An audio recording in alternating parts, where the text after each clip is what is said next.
Shadow and BoneWe're All Someone's Monster Season 1 Episode 2 Editors rating 4 stars. Shadow and BoneWe're All Someone's Monster Season 1 Episode 2 Editors rating 4 stars. Photo, Netflix. 2 episodes in, Shadow and Bone is already threatening to give fans like me some serious trust issues. On one hand, many of the show's choices are breathtaking in how well they translate the material. Kirigan's use of the cut on the unlucky drüskelle, who nearly succeeds in killing Alina, when the caravan spiriting her back to Os Alta is beset by a band of the Fjerdan Grisha hunters, is exactly as precise and gruesome as one could hope.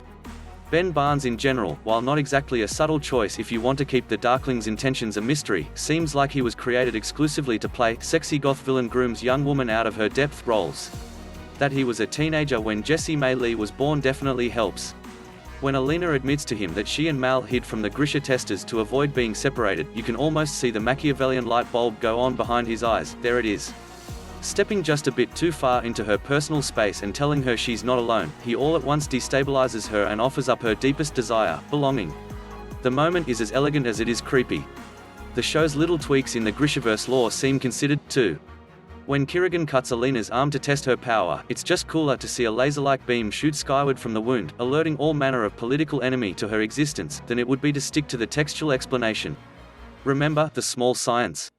In the books, summoners call their element to them from external sources, rather than create it from within.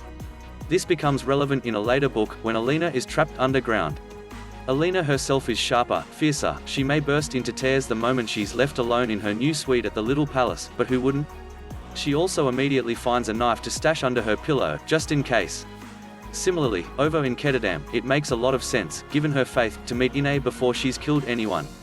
By the time the events of Six of Crows roll around, while she still doesn't like it, she does have a few bodies in her wake.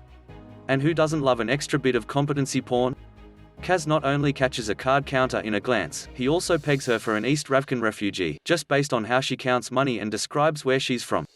Making the West Ravka, East Ravka divide more culturally consequential, as well as politically, is the type of detail that can make the difference between a passable fantasy adaptation and a truly inspired one. Especially when the detail pushes the plot forward, as it does when the woman admits she and her Grisha daughter got across the fold with the help of a man called the conductor.